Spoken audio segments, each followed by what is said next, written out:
Listener questions live on Friday afternoon. The Bengals take on the Browns, the Battle of Ohio, first chapter taking place on Sunday at Paul Brown Stadium. I'm Anthony Cosenza, joined by John Sheeran with a wild shirt he's got on. I love it. A wild shirt for a wild week. And he's cracking one. I love it. I love it. John, what's going on, bud? You know, I'm just living it up, man. Imagine if we had a Packers podcast. Imagine what this day would be like for us. Oh, my God.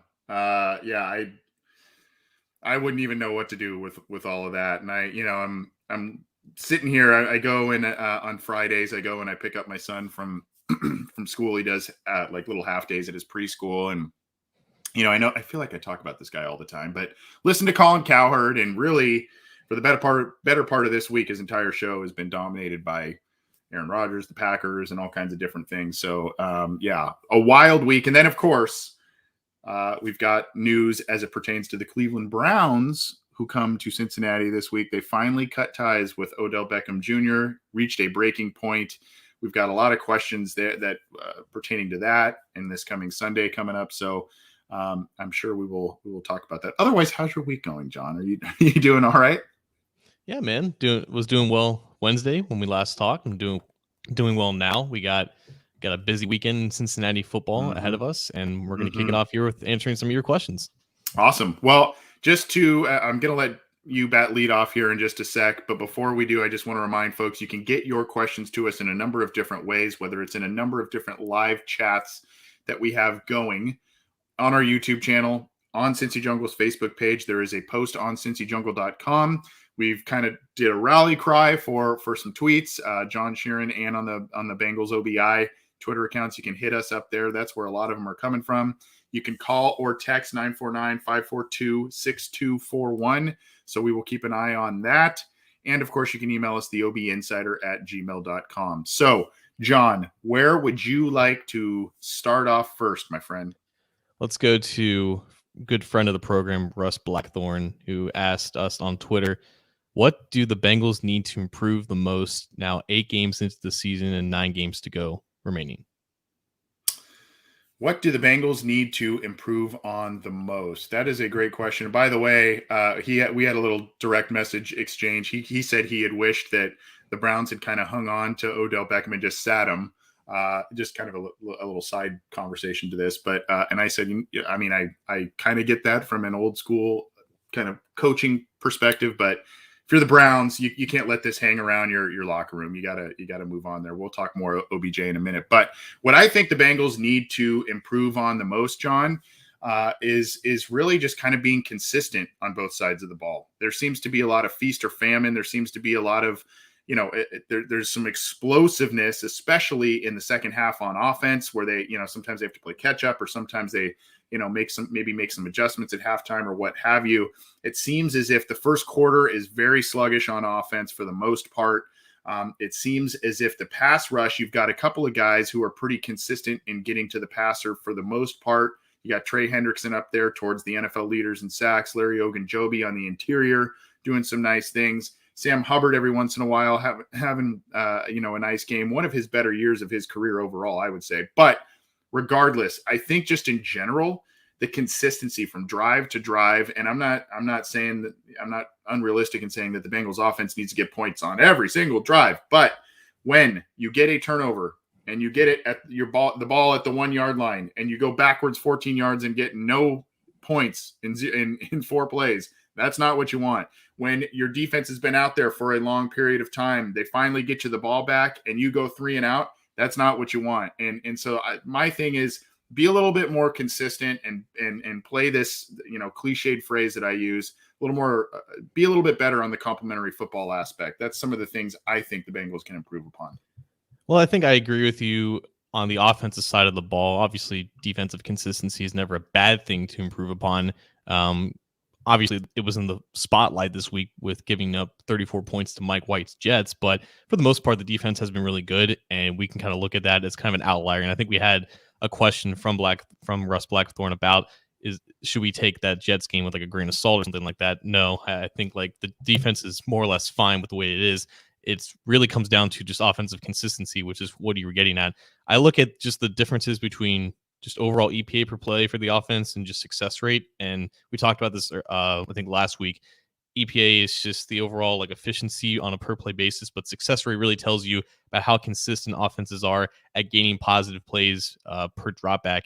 And from an EPA perspective, the Bengals are a top 10 passing offense in the last 4 weeks, which is when they really unleashed the passing game ever since that Jacksonville Jaguars game. So against the Packers and on this 3-game road trip, they were a top 10 passing offense, but they were also 19th in success rate. So that tells me that while they're getting these explosive plays, they're not as consistent as the other top passing offenses in the league. And those are the offenses that you can consistently count on to produce against any defense that you go up against. So just avoiding the negative plays in the passing game could really elevate this team to just always contending regardless of the opposition's defense. And until that success rate and that consistency on a per play basis increases, I think we will continue to see some limitations from this offense. And that kind of goes with the offensive line and protecting Joe Burrow, because they have been a part of some of those negative plays, but also just with Joe Burrow in general. Like, unfortunately, the turnovers have hurt this offense at critical moments in the game. He's lost a lot of win probability and EPA on some of those turnovers. He is one of the top 5 quarterbacks in terms of interceptions in general. So that all kind of is enveloped in just overall consistency. And that's probably got to be the thing that most improves as we enter this back half of the season. Yeah, great question from Russ, and he's one of our biggest supporters of our show. So thank you, Russ, for always tuning in live and sending us questions and interacting and rallying the troops, for giving us thumbs up on our YouTube channel and all kinds of stuff and all the compliments. Appreciate that. And we go to the phones from one big supporter of the show to another longtime supporter of our show, our Cincy Jungle podcast channel, and some shows that I was previously on. We've got John from Kentucky on the line. He recently was on Ace Boogie's Q&A show, and now we've got John on ours. John, what's going on, bud? How you doing? Hey, yeah, well, thanks a lot. I appreciate the introduction. That's nice. Yeah, my question is, Odell Beckham Jr. will not be with Cleveland. I don't see that as a problem for the Browns at all. My opinion, he was basically just wasting their time. Well, how do you see that, Anthony? OBJ, look, I mean, there are a lot of people that are out there saying, I knew this was never going to work, and blah, blah, blah, blah, blah. Well, look, to me, I think if you look back at what had transpired, the Browns needed to start making some of these moves. They kept striking out in the draft with high picks. And you can go back to Trent Richardson, you can go back to the myriad of quarterbacks and all this stuff. And so finally the Browns feel like they got their quarterback in Baker Mayfield, and they kind of feel like, hey, let's try and capitalize on this potential championship type window. I know it sounds laughable based on where the Browns were prior to Baker Mayfield and whatnot, but let's try and capitalize on this championship window. Let's get our guy these expensive pieces while he is on a rookie quarterback deal that is manageable for the cap, and let's kind of go all in. And sometimes these things work out really well for the team. Sometimes they do not. This one, for the most part, did not. OBJ did not seem like the same guy, not only attitude. Well, I guess he was kind of the same guy a little bit attitude-wise, but injuries and production. You can make an argument that it was on Baker, John Sheeran. I'm going to let him answer as well. You can make an argument that some of that lack of production is on Baker. You can make an argument that when OBJ got the ball, there were quite a few easy drops and whatnot. Is that a lack of attention being paid by him because he was out of the game for a while and he just, wasn't totally focused? I don't know. There's all kinds of different things, but like kind of what I touched on a second ago in a conversation I had on Twitter with Russ Blackthorn, this kind of got to a point where, especially this week, where you can't let this sit in your locker room. You can't let this keep hanging on. You can't keep answering these types of questions when you are a 500 team looking to make the playoffs, right, John Sheeran? Yeah, I think just in regards to this game, I think it honestly would have been better for the Bengals had they kept Odell and had they continued to play him, because that seemed to be the crux of some of the offensive issues. It was just Odell being out there, and for whatever reason, he wasn't getting the ball. He wasn't fitting in with the structure of the offense, and he was getting frustrated that he wasn't getting the production that he felt that he deserved to have the opportunity to produce. So now that he's out of the building, I think it's honestly a lot similar to the Bengals and Carlos Dunlap. When the Bengals traded away Dunlap before they played the Titans, I think a lot of clarity was provided with that, and they were just able to rid themselves of that issue that was brewing in the locker room. So the fact that Odell is no longer there, I think it actually bodes really well for the Browns and just their preparations for this week. It goes beyond just the fact that Baker seems to produce more without Odell in the lineup. Now that distraction is no longer really in the building. I think they can focus a lot more for this game. So John from Kentucky, I don't know if you heard John Sheeran's answer there or not, but basically he feels that this is kind of one of the questions I was going to piggyback on. So I'm glad you went there. I want to get your take before we move on, John from Kentucky. Do you feel that this week, having OBJ gone now, even though it's late in the week, having it gone, do you think that that'll pay immediate dividends, or do you feel that, hey, that's more of a long-term solution? They've had to go through a lot this week, and they're still going to be kind of a mess. Well, really, I expect to see the Browns as basically the same team, simply because OBJ was just irrelevant. I mean, Baker threw a few passes to him during the Pittsburgh game. He didn't catch them. He had some catchable passes that he obviously did not make an effort to get. So I don't see it as having a great impact on the Browns this Sunday. I don't think it will. Now, remember last year with that cover one press that we were doing in the defense, and we had William Jackson III, our best corner, on the bench. And assuming Von Bell could cover like Ed Reed, which he obviously could not, I'm hoping that we don't see a repeat of that this weekend. I don't think we will. We have much better corners, right now with, what's his name, Abui. I can't remember if I'm pronouncing his name correctly. Yeah, Awuzie, yeah. But, yeah, we're much better there. So, and look, the Jets game, I don't know, our defense was asleep for some reason. So, but I am not holding that against the team. They've made too much progress. As a matter of fact, I've actually made reservations for January the 30th for a big hotel in Cincinnati. I think the Bengals can still bring that game there. So, I'm not negative at all. Well, hey, I may be joining you for that if that's where it comes to. I may empty the pocketbook there and make my way back out to Cincinnati there if that ends up coming to fruition. Anything else before we hop on out of here, John? No. That's about all I had. It's great talking to you guys again. I do think we will win this weekend in just 2 days. Hey, thanks, John. Great to hear from you. Keep in touch with us, my man. John from Kentucky calling in here. We've got some other texts and whatnot, and we'll get to those shortly too. Always great to hear from John. So look, again, I think obviously there's going to be some benefit this week to having OBJ out of the lineup, and maybe this was, the sitting out of practices over the past couple of days. Maybe that was just kind of like, hey, the game plan is not going to involve OBJ anyway. So, maybe that pays a little bit of immediate dividends. I think this is more something down the road. Just get rid of the distraction. I don't know that this has a gigantic impact necessarily this Sunday. And look, I mean, even without him, OBJ against the Bengals had 2 touchdowns in 4 games, left one of them very early with that knee injury that ended his season last year. No 100-yard contests against the Bengals. So, he's made some plays, as has Baker, but other guys have stepped up too. Donovan Peoples-Jones, I think last year was kind of the hero there. We talked about that on Wednesday. So anything else, John, before we move on to our next question here? Yeah, I guess the last thing is the Baker Mayfield aspect of it.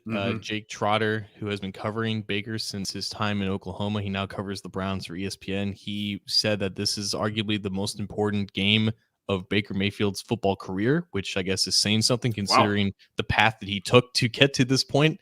I just think that with everything that's going on with the OBJ situation, and people have definitely taken their sides. Steve Smith of NFL Network notably has taken the side of Odell Beckham and just calling out Baker for, I'm paraphrasing here, but just not being a good quarterback. So I think there's a lot of pressure on Baker to perform well now that this situation has kind of unfolded the way that it has. It's worked out in, I guess, his favor and the Browns' favor because they don't have to deal with Odell and because clearly it just wasn't a good fit. So I think this is the first chance for them to prove that they are a better team without him, and it's up to the Bengals to prove that that's not going to matter. That is true. Seeing a couple comments here that, I think it's Curtis Slimos saying OBJ demanded attention, him being free frees up a corner. Yeah, potentially. That's true. And I just feel that in general, that the Bengals defense is playing a lot better this year as opposed to last year. So I still expect the Browns to give the Bengals a real good fight. Baker Mayfield will probably play a better game than most others we have seen this year, but I don't know. Where are we going next, John? So I wanted to go back to Twitter for a question from Governor Chief. I'm not sure if this is Governor or Chief. They are two different people, but one of them is asking, what teams have contained Myles Garrett the best this season? What would you want the Bengals to do on Sunday to help contain him?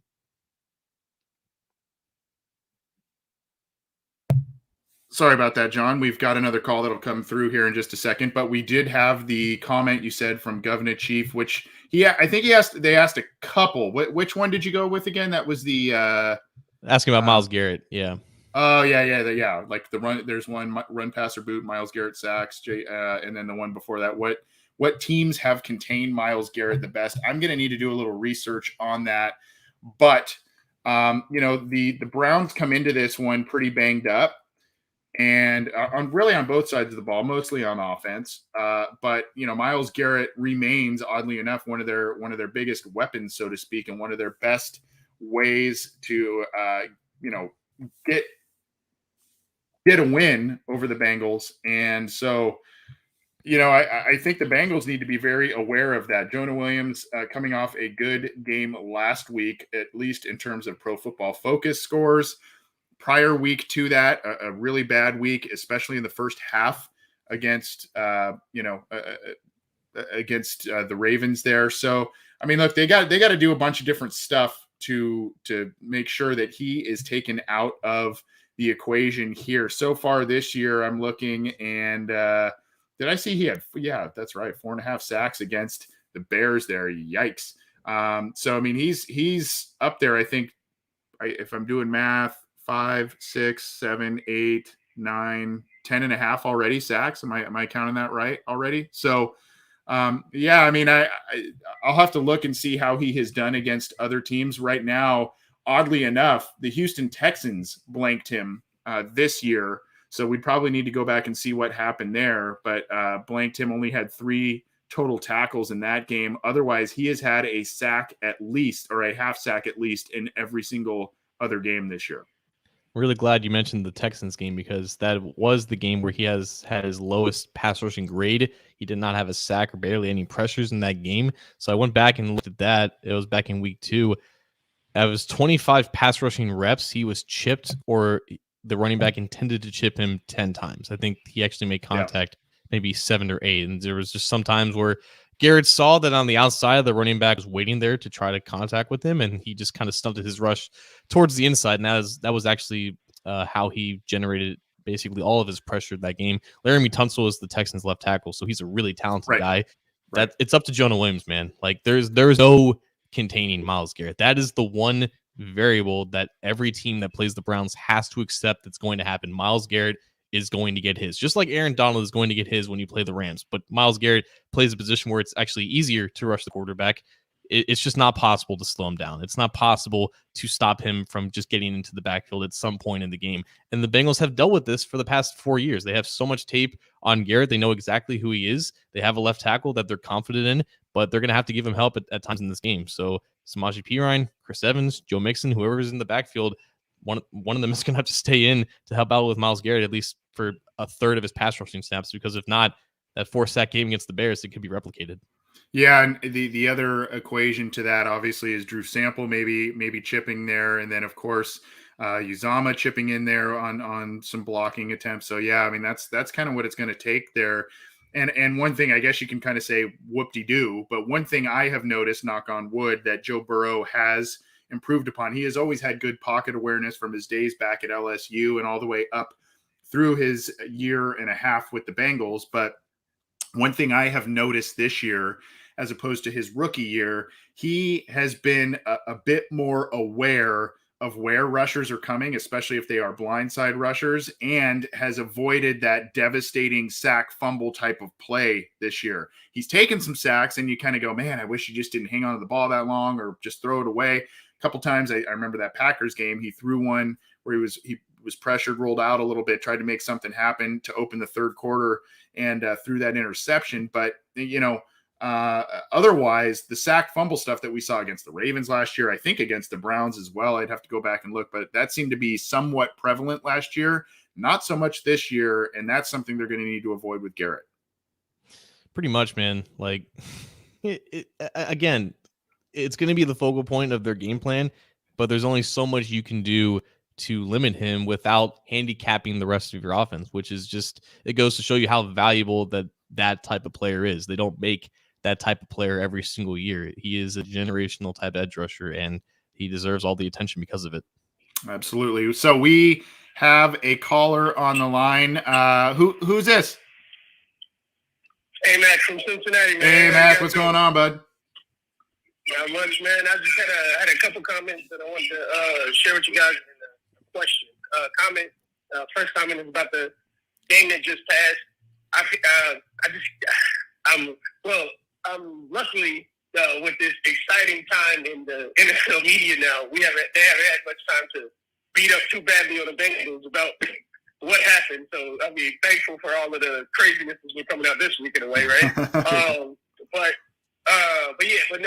That last game, one of the notions that I've been hearing a lot repeated about this like letdown trap game, it just kind of irritates me because there are like direct reasons why, like there's like direct reasons why we lost that game, not because people didn't play hard, but like to me, a large part of it was the defensive game plan, like in the refusal to adjust to the fact that it wasn't working.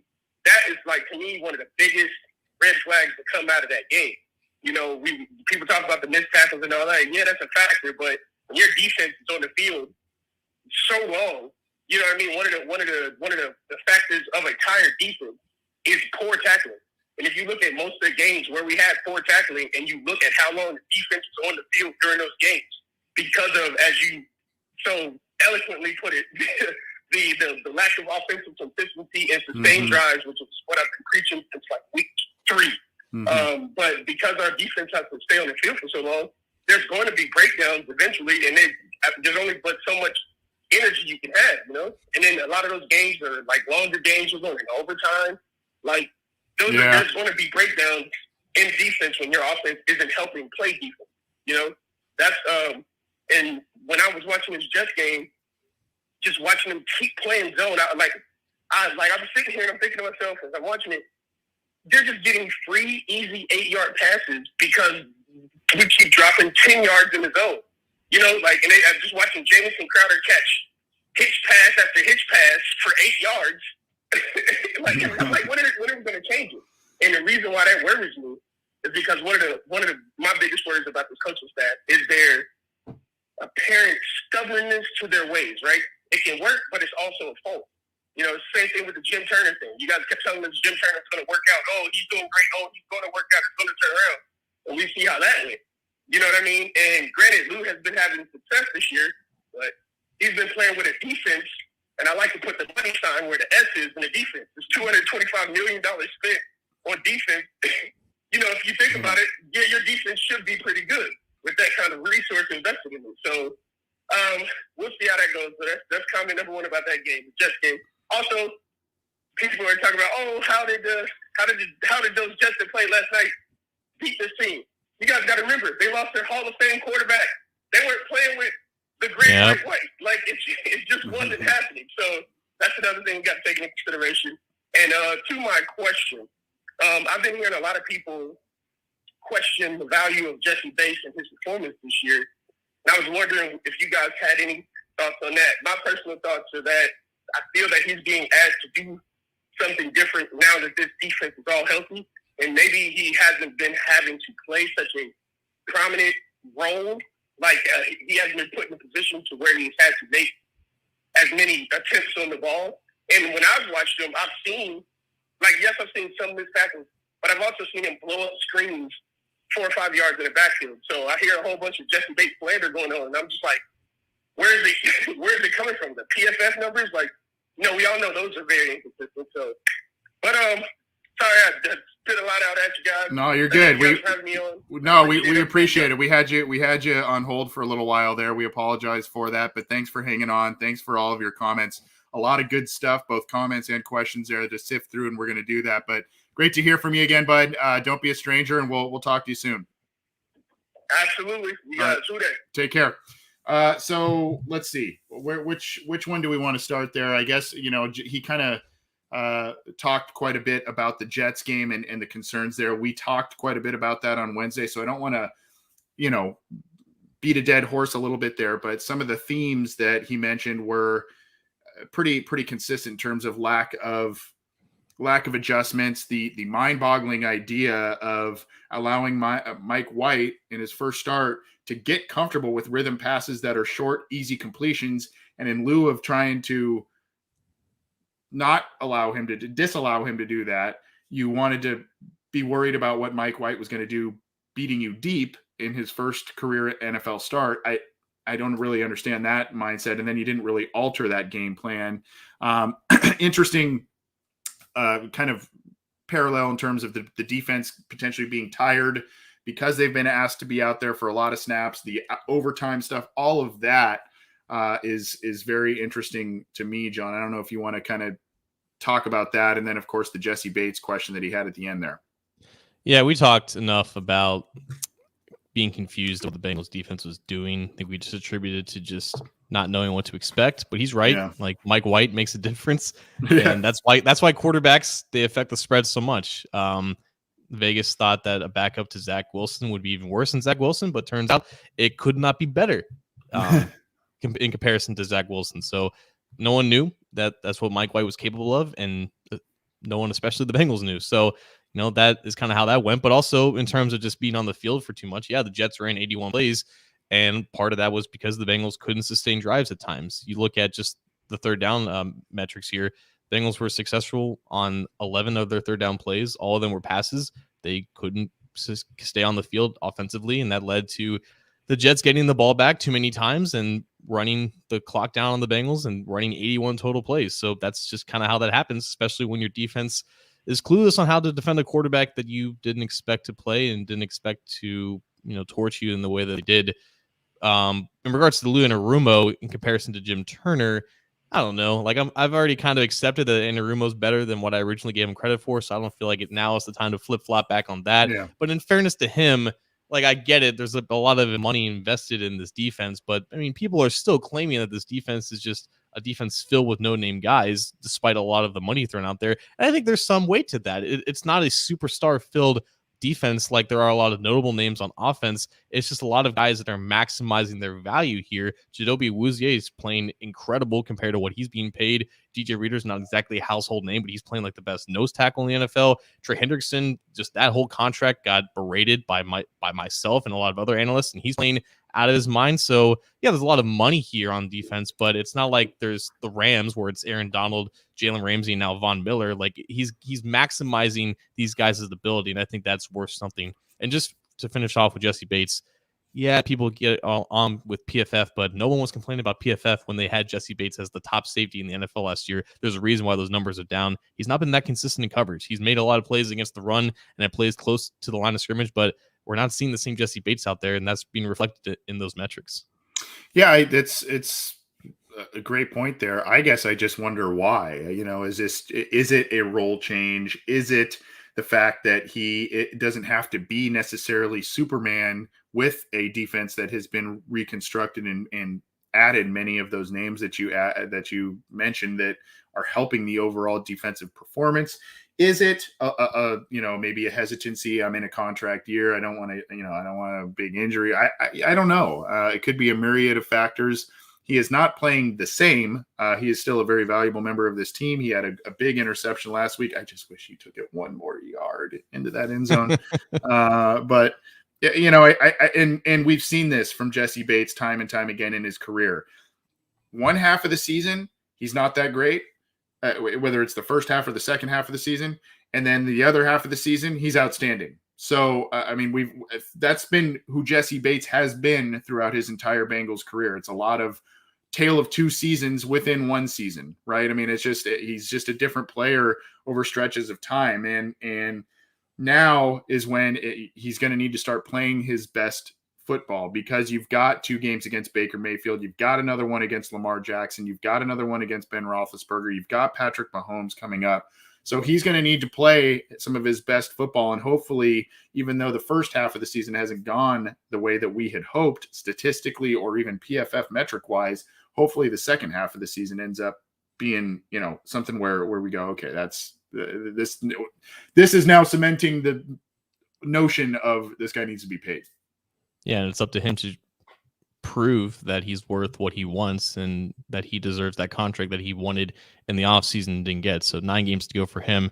We had a question from D.A. Waters in the Facebook chat and asking about another player who's kind of underperformed. Why haven't they replaced Trey Hopkins when he's been bad all year and it's slowing down the run game? Before I pass it to you, Anthony, I think there's a very simple answer to this. They have no replacement. The one replacement they have, Trey Hill, he's been penalized once every 20 snaps. I don't think they trust him to take over for Trey Hopkins. And despite the struggles for Trey Hopkins, he has had his good moments. It's not like it's been all bad Russell Bodine 2.0 out there. It's just that, yeah, like there are some issues with Trey Hopkins, and I think that's something they're going to have to evaluate in the offseason, but there's not a lot they can do right now.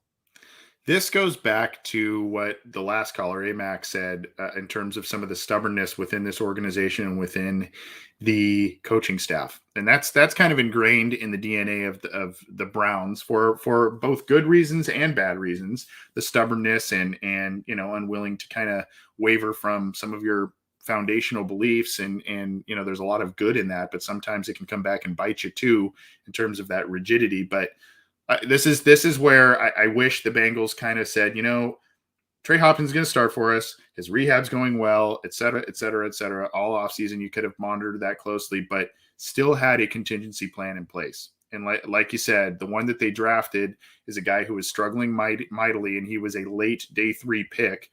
So the upside there, I like Trey Hill, but I don't know that I think he is a developmental guy. He is not ready to be any kind of NFL starter at this point in time. He's struggling even as a backup, as you mentioned.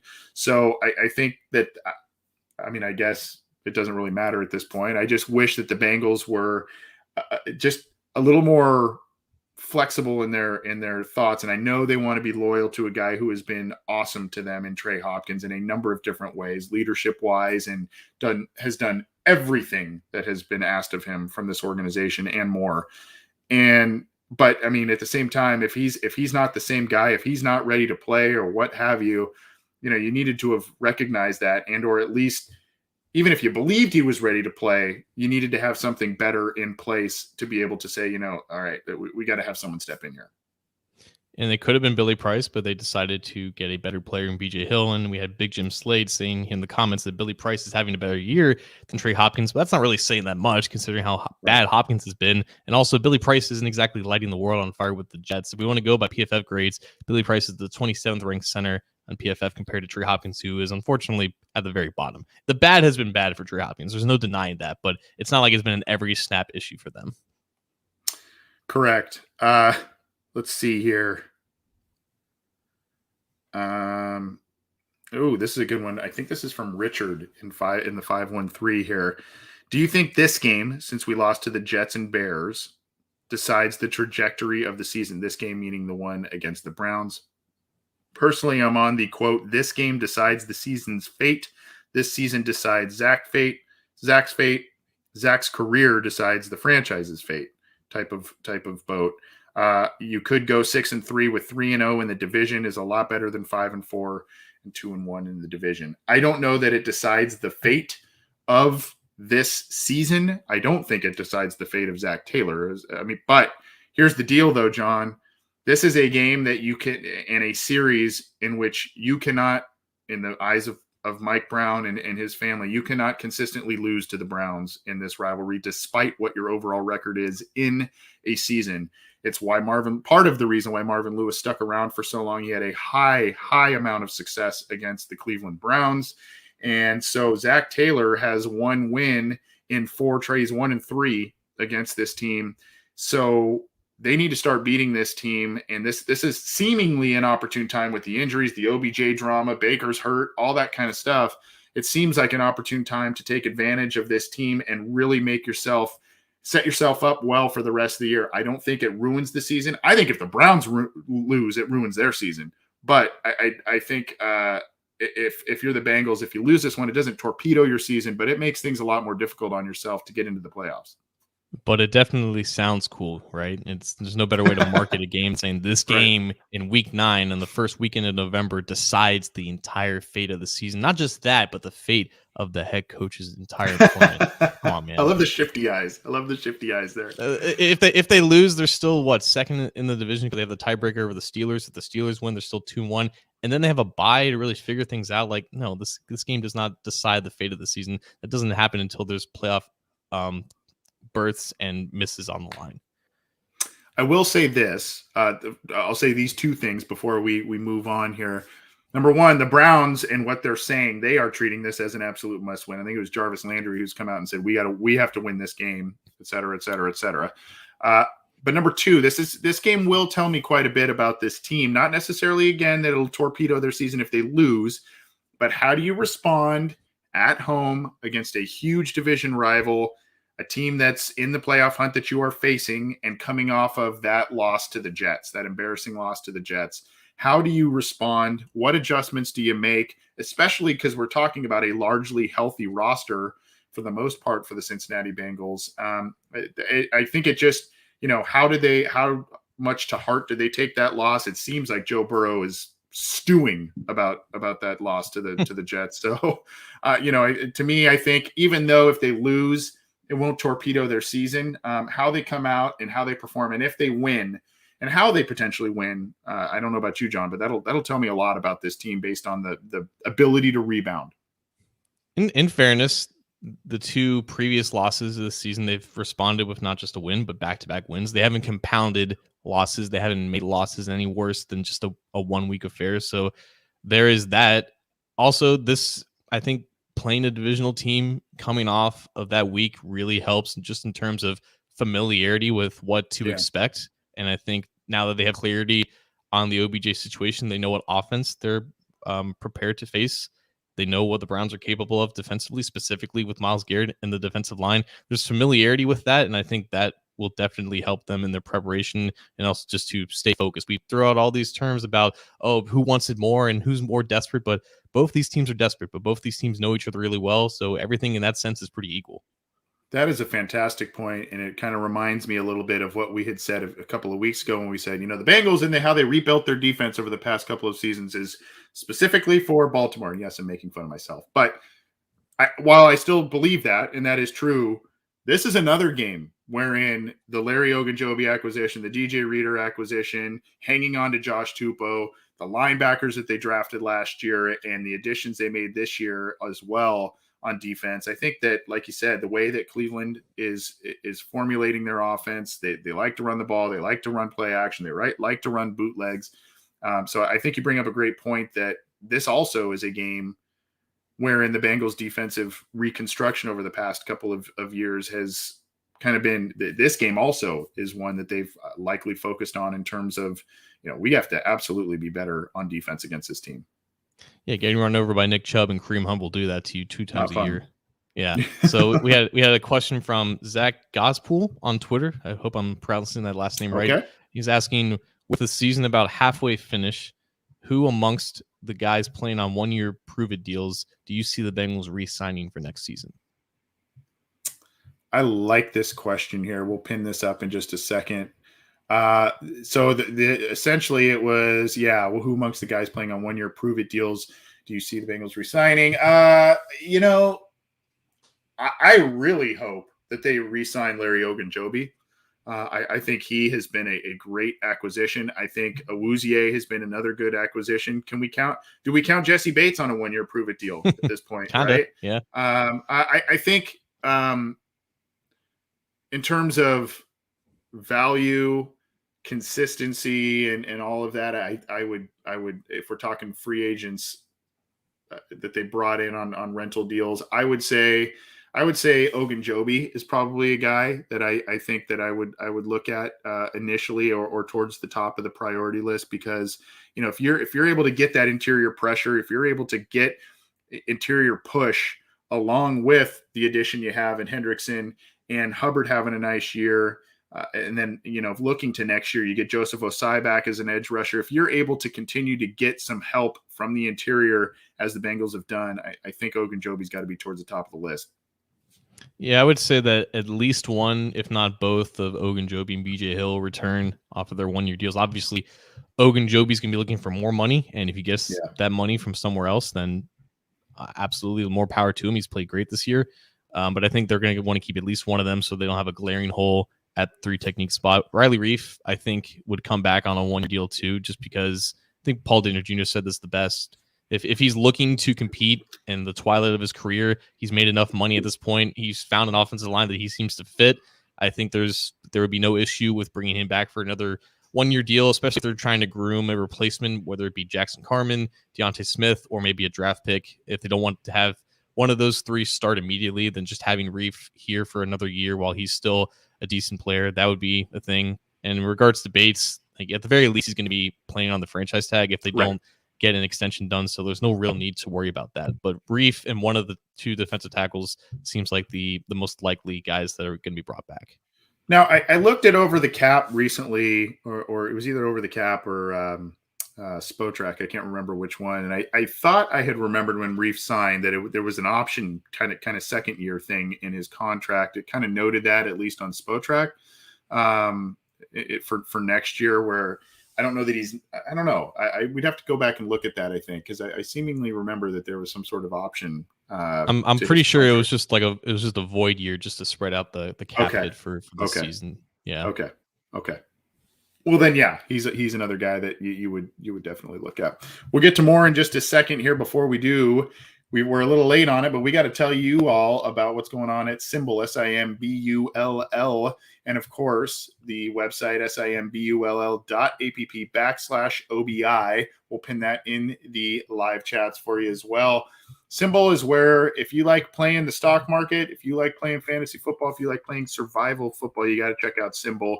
They do it right, and you can sign up through there, get started immediately, invest in teams, whether it's short-term or long-term, like the Cincinnati Bengals, or even in other sports. Baseball's now done, but basketball is starting here. You can still work into the baseball realm if you wanted to do that, but they've got a lot of different things going on and a specific promotion that not a lot of platforms give listeners, but you got to use our promo code OBI. And what is that promo, John? That's right. If you go to simbull.app/OBI and use the promo code OBI, Simbull is offering you, get this, $500 first initial deposit, completely risk-free for the first 90 days. That means up to $500 that you can deposit using the promo code OBI, and you can invest in the Simbull market. You can do whatever you want for the first 3 months that you do so. And if you like Simbull and you want to continue using it and you want to keep your money where your investments are, that's great. Then you're fully in. But if you don't like the market, if you're losing money, if you just realize that it's not for you, then you can pull out every single penny that you invested in the Simbull market 100% risk-free. That is the benefit of using the promo code OBI and getting in on some of this action right now, because things are hot, man. You have the Cleveland Browns with their whole OBJ situation. If you want to invest in the Browns thinking that they're going to improve without him on the roster, you can invest in the Sim Browns. If you want to de-invest or to take your money out of the Sim Packers or invest low because their stock's about to drain with what Aaron Rodgers just said on the Pat McAfee show, you can do that in the Sim NFL market. But there's also the NHL market, the MLB market, the NBA market, and the college football market. There's a lot of ways for you to invest in your favorite teams on the Simbull market, but you got to go to simbull.app/OBI, use the promo code OBI, and get your $500 risk-free first deposit. It's a great deal. It is a great deal, and we are happy about the partnership there. Kenneth Giles, a great guy. We've had him on the show a couple times. He was on about a month or so ago. And of course, it was right before that big Packers game. A lot of stuff going on with Packers right now. So I don't know how he's quite feeling about all that, but had to be feeling good about that win at least, and actually their overall record. At any rate, go check out Simbull, simbull.app/OBI. We're going to be here a few more minutes, so get those questions in. We've been trying to get to a number of them on Twitter and the live chats, and of course, calls and texts. We've had a ton of them, which has been awesome. Where are we going next, John? Well, for starters, I feel like we just did not mention an obvious answer in the last question. I think we can both agree that Quinn Spain is also likely to come back. Yeah.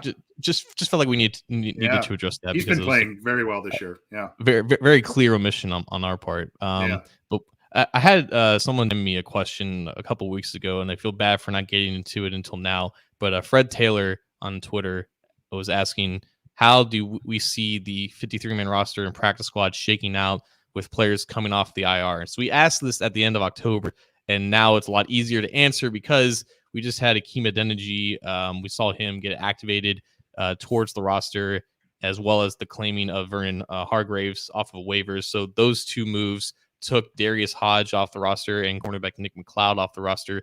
But there are still a couple of other guys who could come back this season from injured reserve, specifically Trey Waynes and Xavier Su'a-Filo. So I guess, Anthony, assuming Su'a-Filo gets healthy within the near future, do we see maybe Fred Johnson getting cut or maybe some other player on the roster? And really now there's 7 cornerbacks on the roster right now. If Trey Waynes is able to come back, is that just the end of Trey Flowers' time here? Or maybe that's the end of Vernon Hargraves' time? Yeah, I would see a corresponding positional move there if Trey Waynes does come back. But at this point, it's kind of like, if he comes back, I mean, hamstring injuries, they linger. It didn't sound like there was any kind of hamstring tear or any kind of issues of that nature with Trey Waynes. It sounded like this was going to be a short-term IR stint, but I mean, here we are again with him, and it's weeks and weeks and weeks. It would be great to get him back towards the end of the season as a little extra help there, but I just wouldn't bank on it. But I would think that if Waynes comes back, a corresponding position group move would be made. I don't know what they would do on offensive line there.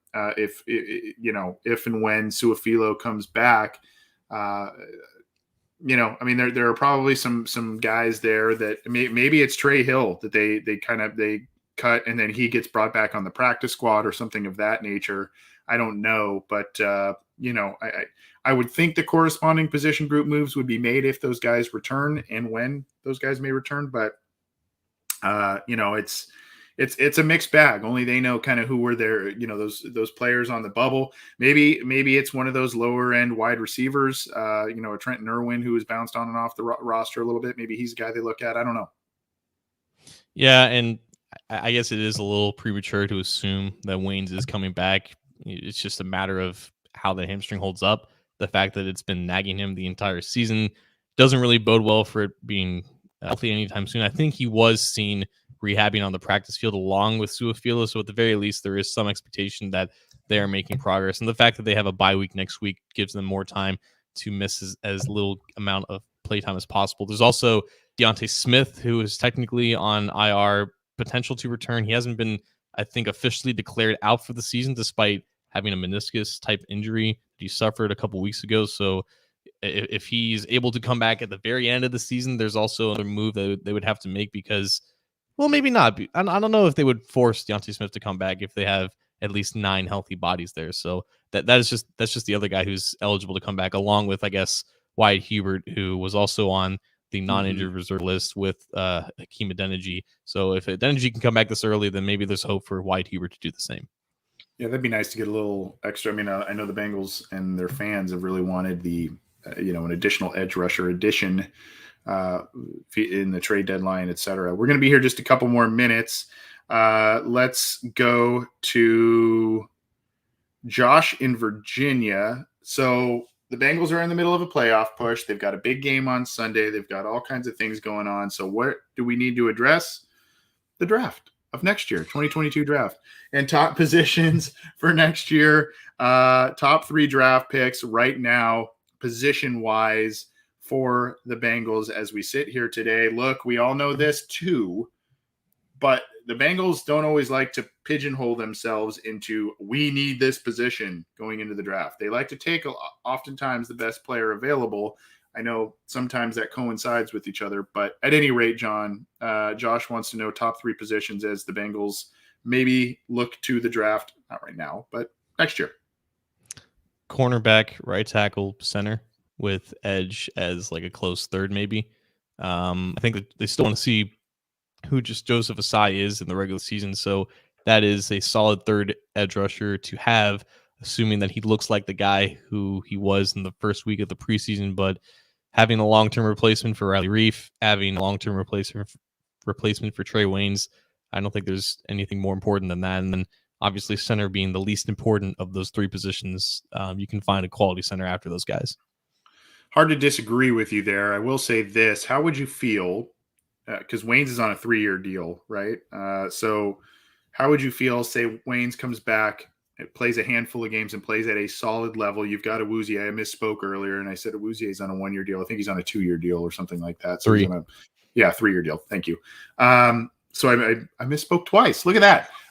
But how do you feel then if you're getting what you're getting from Awuzie? Waynes comes back. He plays relatively well or at a decent level for maybe the remainder of the season or a handful of games, and you look to next year, you still have those two under contract.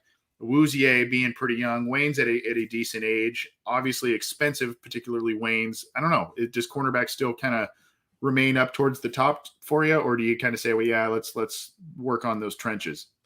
I'd still think so, just because of how solid they are as a team overall, and they don't have like many pressing needs aside for those positions. I think just the fact that Wayne has been hurt as much as he has been in the first 2 years, that's no real fault to him, but I think the team just has to recognize that and just prepare some contingencies, and there's no better contingency than just to draft a long-term replacement in the first round.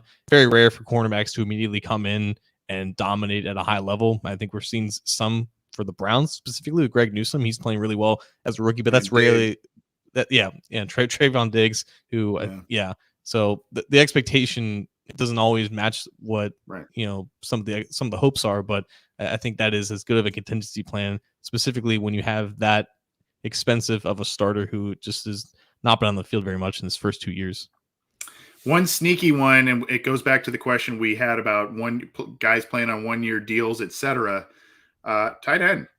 Drew Sample's disappointed. CJ Uzomah's on the last year of his deal, a free agency deal that he signed a couple of years ago. So maybe, it's not up there because of maybe how they value that position in this offense, but that's something to kind of keep in mind. I think we would all like to see CJ Uzomah back. He's having a nice year for the Bengals, but that is kind of a position group that probably needs a little bit of revamping as well. Any others you want to get to, John? We're running up pretty long here. We've gotten to a bunch of questions, which is awesome, but any others that we need to get to before we hop out of here? So have you listened to the Athletic Bengals podcast with Dana Jr. and Morrison? Mm-hmm. Yeah, so they have a segment on there for anyone who is not familiar with it called Run, Pass, or Boot, which is based off of the touchdown song that the Bengals play after they score a touchdown. And for anyone who doesn't know, the basis of it is if you run with something, you are the most confident in happening. If you pass on something, you are somewhat confident, but not as confident as running with it. And if you boot on it, you are the least amount confident with that compared to the other options. So it's typically a question with 3 potential options for you to order in a certain confidence. So Governor Chief, I'm assuming this is Chief's question now. I'm assuming Governor was the first one. So this is going to be Chief's question. He's asking a run, pass, or boot for us for this game. Myles Garrett sacks, Jamar Chase touchdowns, and Browns offensive turnovers. So turnovers that the Bengals defense forces. So how would you order that in a run, pass, or boot format? Run being the most sure, pass being the second most sure, and boot being the least sure.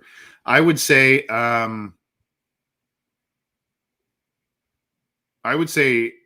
Jamar Chase touchdowns, run, Myles Garrett sacks, pass, Browns committing turnovers, boot.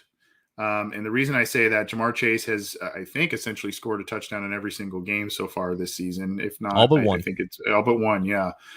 So, he's if you just kind of play the law of averages there, he's bound to get in the end zone. Myles Garrett, kind of the same deal, 10.5 sacks through the first half of the season here. I do think Jonah Williams will have a good showing this week, and I think the Bengals will do whatever.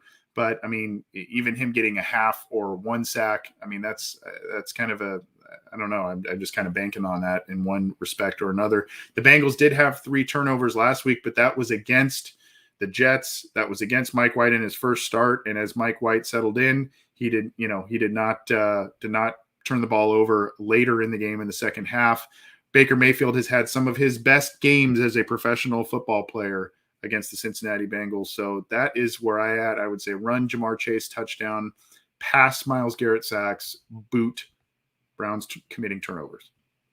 Yeah, Mayfield, for all of his warts this season, he's only thrown 3 interceptions. I don't know how that reflects in terms of how many potential interceptions he may have been able to throw this year. So yeah, he's not necessarily high in PFF's turnover worthy plays. He's had 6, so 3 interceptions, 6 turnover worthy plays. That typically means that you're taking care of the ball pretty well.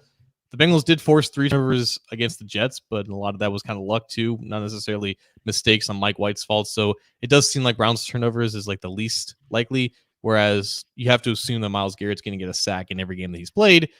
But on the flip side, Jamar Chase has been really consistent in finding the end zone. So I do think that it's the most likely, just the way that it's ordered right now. Run with Myles Garrett sacks, at least 1.5. Pass with maybe at least 1 Jamar Chase touchdown, and no more than, I guess, 1 Browns turnover, just because of how well they've been taking care of the ball despite their offensive flaws. I think it's entirely likely that all 3 of these end up having 1 of each, but I think just in terms of likelihood, you have to bank on Myles Garrett at least finding Burrow at least once. Hard to disagree. And hopefully I'm wrong about those Bengals turnovers, because with no OBJ and with the Browns kind of struggling with some injuries on offense, et cetera, it'd be great to get some turnovers. Maybe they'll get 1 or so. But again, Baker Mayfield has played some of his best football against the Bengals, which is not easy to say, because his personality type is if he's not on your team, I don't know how much people dig his personality type, but that's just me. Anything else that we want to get to before we hop out of here? We're going up on an hour, John. So anything else we need to get to? I have a question, man. Any plans this weekend? Plans for the weekend? Not really. I think we have some friends that they have a little son that's got a little birthday, so we might just pop by, hang out, and say hello for a little bit. And obviously game on Sunday. My son's got some soccer on Saturday, so kind of things here and there, but nothing too great. And I'm sure talking about kids' birthday parties and kids playing soccer and whatnot just is something that sounds oh so lovely to to yourself there. I don't but hey, that's what I got going. How about you? What do you probably hitting the links or anything? You played any golf, or too cold for that now? I'm, as much as I like golf, I don't like golfing in the cold. Some of my friends are really into it because no one else is out there and it's kind of cheaper, but golfing in the cold is not for me. Honestly, it's either the ground is really wet because it's rainy and cold, or it's really dry and it's uncomfortable to hit those irons. So that's not really for me. I'll just wait until April or May. Saturday though, if anyone's watching College Game Day, I'll be a little dot in the background. You're going. You definitely won't be able to see. But yeah, it's me and some friends gonna crash the party, and hopefully they kill Tulsa by about 40 so they can not move down in the next rankings. Yeah. Are you making a sign? You're gonna have like one of those big head, enlarged heads of, I don't know, Luke Fickell, or I don't know, somebody. I'm not gonna make a sign, but I'm gonna see if I can hold the Washington State flag. I'm gonna see if it's there first off, but I'm gonna see if I'm gonna be able to hold it. Okay. Well, we'll keep an eye out for it. If you get if someone out there, I'll try and watch it too. If someone out there gets a shot of John Sheeran at the University of Cincinnati on ESPN Game Day, we want to see it. Send it to us for sure. But have fun, man. That's killer. I think I went one time a long time ago at a USC game when they were there, and that was just way fun. Yeah, man, it's exciting. I was curious why they put it where they did, because UC doesn't have a lot of grass and open area. They do have this one area where a lot of people tailgate, and I thought that's where they would put it, but they put it like in this very condensed, albeit still kind of open area, but not a lot of room for just this massive gathering of people. So I'll be interested to see what the layout looks like in IRL. So I'll definitely get some pictures up there and hopefully have a good time. Yeah, I want to see it. I had a great time at UC, at the UC game when I went to it, and great people and really fun atmosphere. And obviously they're having a really special season despite getting jobbed in the rankings there, at least in our humble opinions. Have a good time, dude. Have fun. Everybody, thank you so much for all of the questions. We tried to get to as many as possible. We were monitoring all kinds of different things, so we apologize if we didn't get to yours, but keep them coming in. We do these every other week, and sometimes a little more frequent than that, depending on what's going on, but every other week. And then we've got the Happening Headline show. We've got our Wednesday show. We've got fantasy football. We've got all kinds of different stuff happening on our channel. And then, of course, you've got the great stuff from Ace and Zim on Orange is the New Black. Zim just interviewed Dan Horde, so go check that one out. That was pretty cool. And then, of course, you've got some great stuff from the Coach, Matt Minnick, Coach Speak, and Chalk Talk, all on the Cincy Jungle podcast channel. That is available on your favorite audio streamer, iTunes, Stitcher, Spotify, Google Podcasts, iHeartRadio, any of the major ones. We're there. And, of course, you can subscribe to our YouTube channel at the logo right below John's Wild Man shirt he's got going on there. I like it. Rock that shirt tomorrow, dude. I might. Well, take care. Have a good one. You too, man. All right. Take it easy, everybody. We'll see you next time.